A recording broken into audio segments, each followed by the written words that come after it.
प्रेरणा लेता हूँ और उनका जीवन शैली जो रही उसमें साधारणता, उनके जो काम करने का तरीका और बहुत ही जुझारू तरीके से सभी से मिलने का जो उनका तरीका रहा है, उससे मैं अपने आप को समझता हूँ कि मैं इस रास्ते पे चलते हुए अपने लोगों की सेवा के लिए समर्पित हूँ।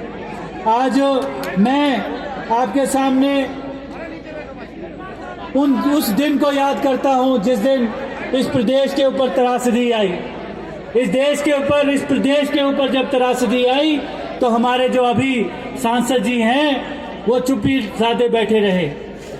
जब हमारे सेब के ऊपर इंपोर्ट की ड्यूटी लगी तो हमारे मोदी जी ने कहा कि मैं आपकी इसमें मदद करूंगा, पर हमारे सांसद जी फिर भी चुप्पी साधे रहे। राष्ट्रीय उच्च मार्ग जब हमारा बन रहा था उसमें जो डीपीआर बनाई गई उसमें उनकी तरफ से जो संशोधन होना चाहिए था उस संशोधन के ऊपर उन्होंने ध्यान नहीं दिया।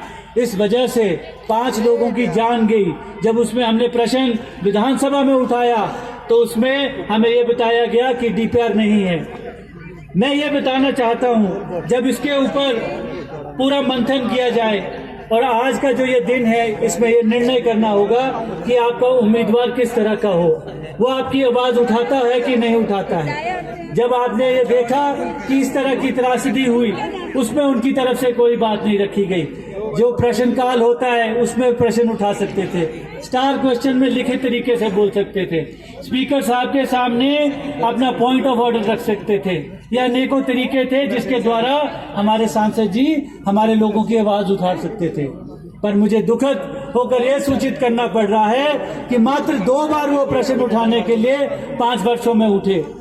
जो सांसद 3.5 लाख वोटों से चुनाव जीता हो, उनकी जिम्मेदारी होती है कि वो आपके लिए आपकी आवाज बनकर संसद में गूंजे।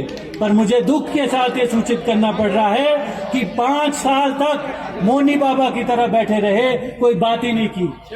और आज हमारे सभी कार्यकर्तागण यहाँ आए और मैं आपको आश्वासन देना चाहता हूँ कि आपके लिए, आपके द्वारा जो भी काम लाए जाएंगे, आपकी बात का मान सम्मान रखने की जिम्मेदारी